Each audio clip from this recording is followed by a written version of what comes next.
بے شک وہ جن کی قسمت میں کفر ہے انہیں برابر ہے، چاہے تم انہیں ڈراؤ یا نہ ڈراؤ، وہ ایمان لانے کے نہیں۔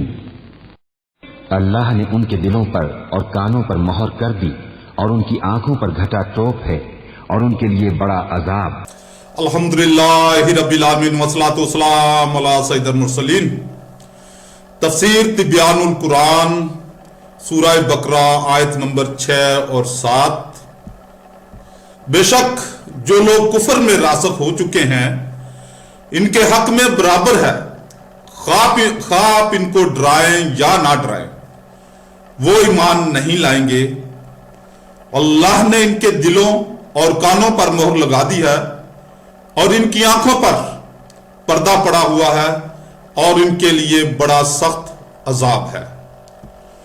قرآن مجید میں پہلے مومنین اور متقین کی 5 صفات بیان کی ہیں، اس کے بعد غیر مومنین کی صفات بیان کی ہیں۔ غیر مومنین میں سے بعض وہ ہیں جنہوں نے اپنے کفر کا علی اعلان اظہار کیا، ان دونوں آیات میں انہی کے متعلق بیان کیا گیا ہے، اور بعض وہ ہیں جنہوں نے علی اعلان کفر کے اظہار کی جرت نہیں کی، انہوں نے بظاہر مسلمانوں سے موافقت کی اور در پردہ کافر رہے، ان کو قرآن کی اصطلاح میں منافق کہا گیا ہے۔ اس کے بعد آنے والی 13 آیتوں میں منافقین کے احوال بیان کیے گئے ہیں اور ان کی مذمت کی گئی ہے۔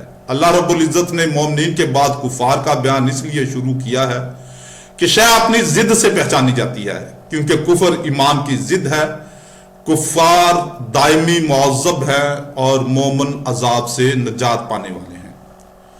علامہ راغب اصفہانی لکھتے ہیں کہ لغت میں کفر کا معنی ہے کسی شے کو چھپانا۔ رات کو کافر کہتے ہیں کیونکہ وہ لوگوں کو چھپا لیتی ہے، کسان کو کافر کہتے ہیں کیونکہ وہ بیج کو زمین میں چھپا دیتا ہے۔ جو شخص نعمت کو چھپائے اور اس کا شکر ادا نہ کرے، اس کے فعل کو کفر اور کفران کہتے ہیں۔ سب سے بڑا کفر وحدانیت یا شریعت یا نبوت کا انکار کرنا ہے۔ قرآن کریم میں کفر کا لفظ کفران نعمت اور کفر باللہ دونوں کے لیے استعمال ہوا ہے۔ سورہ نمر آیت نمبر 40، تاکہ وہ مجھے آزمائے کہ میں شکر کرتا ہوں یا ناشکری، اور جس نے شکر کیا تو وہ اپنے ہی فائدے کے لیے شکر کرتا ہے، اور جس نے ناشکری کی تو بے شک میرا رب بے پرواہ بزرگی والا ہے۔ اس آیت میں کفر کا لفظ کفران نعمت اور ناشکری کے معنی میں استعمال ہوا ہے۔ سورہ بقرہ آیت 41-41، اور تم سب سے پہلے اس کے منکر نہ بنو۔ اس آیت میں کفر بالقرآن کے معنی میں ہے جب کافر کا لفظ متلقن بولا جائے تو اس سے متعارف وہ شخص ہے جو وحدانیت یا شریعت یا نبوت یا ان تینوں کا انکار کرے۔ انذار کا معنی ہے کسی خطرہ سے خبردار کرنا، ختم کا معنی ہے کسی چیز کو اس طرح چھپا دینا اور ڈھانپ دینا کہ اس میں دوسری چیز کسی طرف سے داخل نہ ہو سکے۔ قلوب سے مراد عقول ہیں، یعنی ان کی عقول کو اس طرح ڈھانپ دیا کہ ان میں عماد اور نور داخل نہیں ہو سکتا ہے۔ اس میں استعارہ تصریح ہے، ان کے قلوب عقول کو اس ظرف کے ساتھ تشبیہ دی گئی ہے جس پر مہر لگا دی گئی ہو۔ سما سے مراد کان ہے اور ابصار کا معنی آنکھیں ہے، جس سے رنگ، شکل اور دیگر مبصرات کا ادراک کیا جاتا ہے۔ غشاوتہ کا معنی ہے پردہ۔ مقصود یہ ہے کہ یہ کفار اللہ کی آیات کو دیکھنے سے از خود اور دانستہ اندھے بن گئے ہیں۔ عذاب کے معنی ہے عبرتناک سزا، عذاب زائل کرنے کو بھی کہتے ہیں، اور سزا آرام اور لذت کو زائل کرتی ہے، اس لیے اس کو عذاب کہتے ہیں۔ حضرت ابن عباس کی رائے یہ ہے کہ آیت ان یہودیوں کے بارے میں نازل ہوئی جنہوں نے رسول اللہ صلی اللہ علیہ وسلم کے زمانہ میں مدینہ میں ایک محلہ بنا لیا تھا۔ یہ رسول اللہ صلی اللہ علیہ وسلم کی نبوت کا انکار کرتے تھے اور کفر پر مر گئے۔ ان کی مذمت میں یہ آیات نازل ہوئیں۔ حضرت ابن عباس رضی اللہ تعالیٰ عنہ نے فرمایا کہ رسول اللہ صلی اللہ علیہ وسلم اس پر حریص تھے کہ سب لوگ ایمان لے آئیں اور ہدایت میں آپ کی اتباع کریں۔ تب اللہ رب العزت نے آپ صلی اللہ علیہ وسلم کو یہ خبر دی کہ وہی لوگ ایمان لائیں گے جن کے لیے ازل میں ایمان لانا مقدر ہو چکا ہے، اور وہی لوگ گمراہ رہیں گے جن کے لیے ازل میں شقاوت لکھی جا چکی ہے۔ حضرت انس رضی اللہ تعالیٰ عنہ سے روایت ہے کہ اس سے وہ کفار مراد ہیں جو بدر میں قتل کیے گئے۔ علامہ بزاوی لکھتے ہیں کہ اس آیت سے معین کافر مراد ہے، مثلا ابو لہب، ابو جہل، ولید بن مغیرہ اور علماء یہود۔ मुअतज़िला ये कहते हैं कि पहले अबू लहब वगैरह ने कुफर किया, फिर अल्लाह ताला ने ये खबर दी कि उन्होंने कुफर किया है, इसलिए अल्लाह ताला का ये कलाम इनके कुफर के बाद हादस हुआ, लिहाजा कुरान हादस है। अहले सुन्नत इसके जवाब में कहते हैं कि फिर अल्लाह ताला का इल्म भी हादस होना चाहिए, क्योंकि जब उन्होंने कुफर किया तब भी अल्लाह को इनके कुफर का इल्म हुआ, और अगर इनके कुफर करने से पहले ये इल्म हो कि उन्होंने कुफर कर लिया है तो ये वाक़े के खिलाफ है।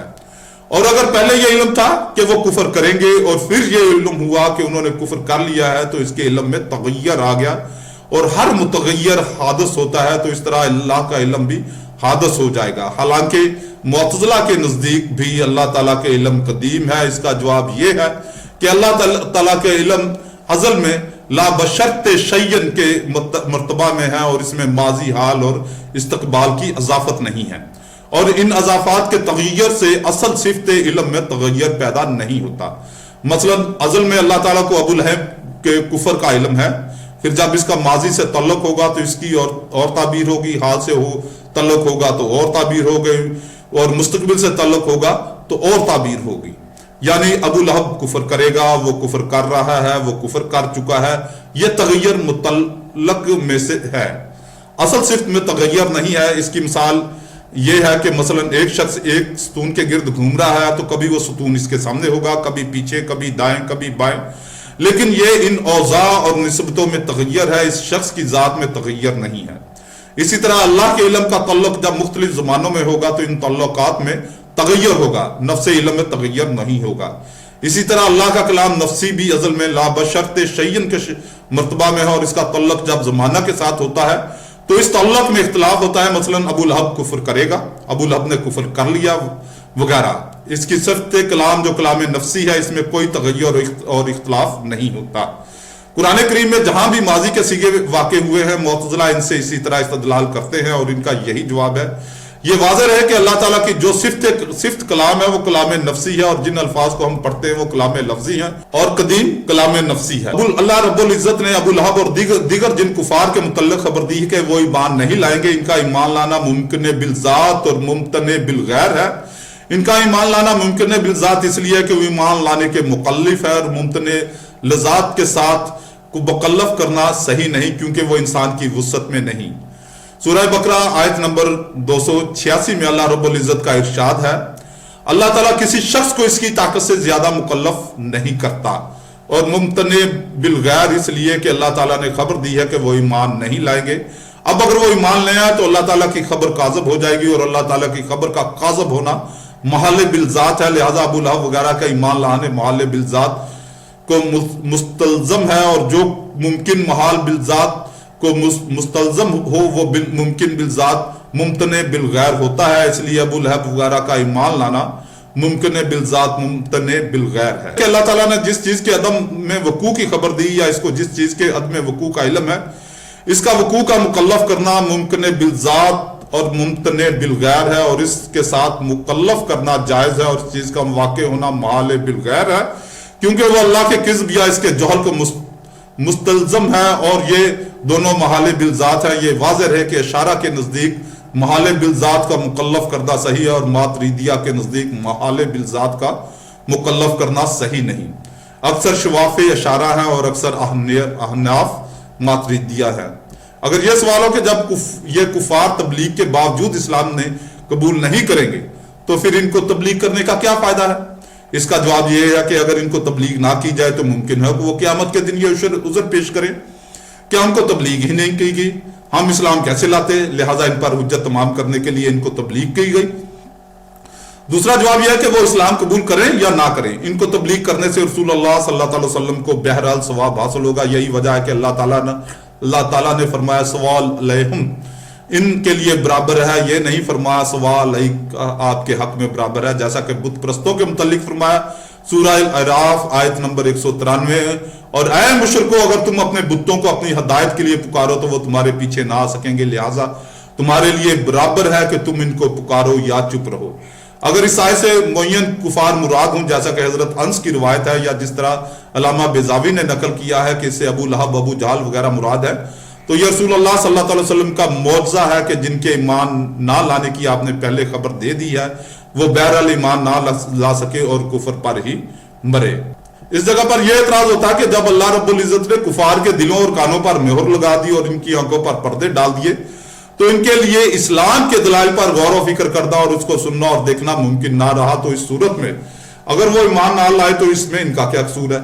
इसका जवाब यह है कि जब कुफार अपने बाप दादा की अंधी तकलीद में रासख हो गए, कुफर और मईशत से वालाना मोहब्बत करने लगे और ईमान और इबादत इलाहियों को बहुत बुरा जानने लगे और इस्लाम के दलाइल में गौर व फिक्र करने से एराज और इम्तना पर डटे रहे और अपनी बेजा जिद और हट धर्मी से बाज ना आए, तो अल्लाह रब्बुल इज्जत ने इनकी सरकशी और हट धर्मी की सजा में इनके दिलों और दिमागों को ऐसा बना दिया कि वो कबूल हक के काबिल ना रहे और इनका और कान हक की समाज से आरी हो गए। इस कैफियत को अल्लाह ताला ने इनके दिलों और कानों पर मोहर लगाने के साथ ताबीर फरमाया और इंसान की आंख खारिज में और अपने नफ्स में जिस सलाहियत से दलाइल तौहीद देखती है, इनकी आंखों से वो सलाहियत सलब कर ली और इसको इनकी आंखों पर पर्दा के साथ ताबीर फरमाया, वरना हिस्सी तौर पर इनके दिलों और कानों पर कोई मोहर थी और ना इनकी आंखों पर कोई पर्दा था। अल्लाह ताला ने कुफार की मुसलसल हर धर्मी और अनाज की सजा में इनसे कबूल हक की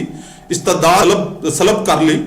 इसको अल्लाह ताला ने तबा, अगफार और अक्सा से ताबीर फरमाया। सूरह नहल आयत नंबर 108 में अल्लाह रब्बुल इज्जत का इरशाद है, ये वो लोग हैं जिनके दिलों और कानों और आंखों पर अल्लाह ने मोहर कर दी, मोहर लगा दी या कर दी। सूरह अल कहफ आयत नंबर 28, और आप इसकी अताअत ना करें जिसका दिल हमने अपनी याद से गाफिल कर दिया। सूरह माइदा आयत नंबर 13, तो इनकी इतनी बड़ी आहद शिकनी की वजह से हमने इन पर लानत की और इनके दिलों को सख्त कर दिया। हमने ये बयान किया है कि अल्लाह ताला ने कुफार की सरकशी और हट धर्मी की वजह से बतौर सजा इनके दिलों और कानों को कबूल हक के काबिल ना रहने दिया। इसकी दलील सूरह निसा आयत नंबर 155, 156, फिर इनके हद तोड़ने, अल्लाह की आयात का इनकार करने, अंबिया अलैहिस्सलाम को नाहक कत्ल करने और यह कहने की वजह से कि हमारे दिलों पर गलाफ हैं, ये गलाफ नहीं बल्कि अल्लाह ने इनके कुफर की वजह से इनके दिलों पर मोहर लगा दी, तो इनमें से ईमान नहीं लाएंगे मगर थोड़े, और इनके कुफर और मरियम पर बहुत बड़ा बुहतान बांधने की वजह से भी। सूरह अल-इन्फाल आयत नंबर 23, और अगर अल्लाह इनमें से कोई भलाई जानता तो इनको जरूर सुना देता। सूरह अल-मुत्तफ़िफ़ीन 14 आयत 14, हरगिज नहीं बल्कि इनके करतूतों ने इनके दिलों पर जंग चढ़ा दिया। इमाम इब्ने माजा अपनी सनद के साथ रवायत करते हैं कि हजरत अबू हुरैरा रज़ी अल्लाह ताला अन्हु बयान करते हैं कि रसूलुल्लाह सल्लल्लाहु अलैहि वसल्लम ने फरमाया, जब मोमिन कोई गुनाह करता है तो इसके दिल में एक स्याह निशान हो जाता है, बस अगर वो तौबा करे, इस गुनाह से बाज आ जाए और इस्तग़फ़ार करे तो इसका दिल साफ हो जाता है, और अगर वो ज्यादा गुनाह करे तो वो स्याह निशान ज्यादा हो जाते हैं। और यही वो जंग है जिसका अल्लाह ताला ने अपनी किताब में जिक्र फरमाया है। कलब गोश्त का एक सनोबी अज़ू है जिसका काम खून को तमाम जिस्म में पहुंचाना है। दिल के फैलने और सिकुड़ने से पूरे जिस्म में खून गर्दिश करता है, और जब तिब और मेडिकल साइंस की जुबान में दिल का लफ्ज इस्तेमाल किया जाए तो इससे यही मानी मुराद होता है। और अदब और रोजमर्रा गुफ्तगू में दिल के लफ्ज से अक्ल का इरादा किया जाता है, क्योंकि सोचो विचार, गौर व फिक्र और इल्म और अदराक का महल अक्ल है, और कुरान तिब और मेडिकल साइंस की किताब नहीं है बल्कि रुश्द व हिदायत की किताब है, और इसमें अरब के आम रिवाज और असलूब कलाम के मुताबिक खिताब किया गया है। इसलिए कुरान की जुबान में कल्ब से अकल ही मुराद होती है। इलामे अब्दुज़ावी लिखते हैं कि और कल्ब से मुराद इल्म का महल है, और कभी कल्ब का इतलाक किया जाता है और इससे अकल और मार्फत मुराद होती है, जैसा कि कुरान करीम में है। सूरह काफ आयत नंबर 37, बेशक इस कुरान में शख्स के लिए नसीहत है जिसके पास अकल और मार्फत हो।